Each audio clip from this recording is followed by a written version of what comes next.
Okay, so this is paper 2, question 7. More on populations. Oh, we do love it. Log of number of organisms. So, why do we use logarithms?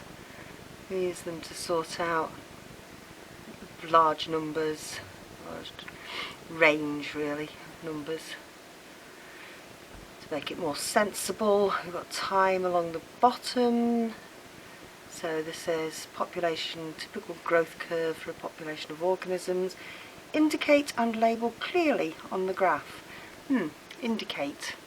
So I need to make it really clear. I'm going to use a labelling line. Gosh, that's a novelty. Lag phase. Exponential. I don't think you can get any clearer than using a labelling line. Stationary.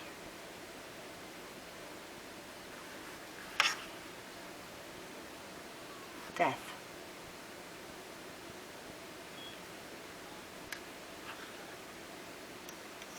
Okay. List 3 factors which may limit the growth of a population. At least one must be density independent, and I've been so clear about this, they've put it down there as well, density independent. So what do I know about density independent factors? So I know fire and flood. I'm going to put those down. Fire or flood. What does it do? How does it bring its effect on the population? It kills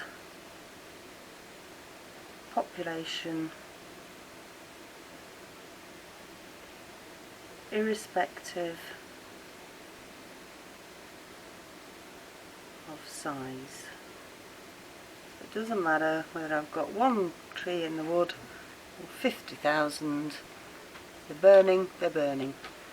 Kills the population irrespective of size of population.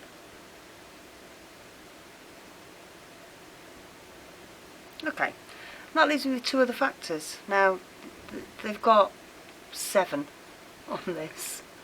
So, we're talking about this sort of stationary and death phase bit of the population curve.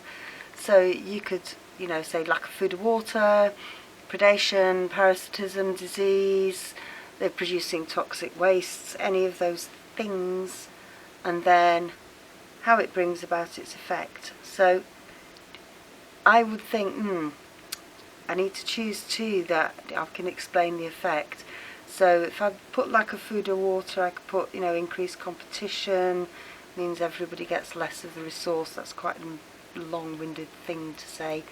Predation, large numbers of the population get eaten by the predator.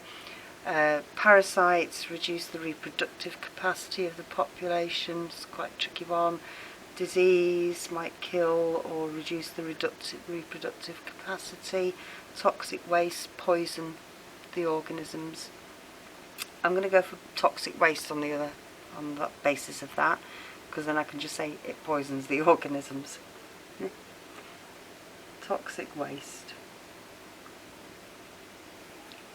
poisons organisms. Now obviously, if you get a question like this in your exam, it may well be a sort of scenario. Make sure that's an appropriate thing. So you can't say that large numbers of humans produce loads of toxic waste which poisons us. That would be rubbish, wouldn't it? Rabbits. And I'm going to go for predation. It's my favourite. Just for and we've got then large numbers eaten by predators. And that of course is because we're talking about this end of the curve where we've got lots of the prey population and the more there are, the easier they are to catch. And if we look at the mark allocation for this, it's 4 marks. 1, 2, correct identification of density independent, 4, explanation. So dead easy. Couldn't be easier.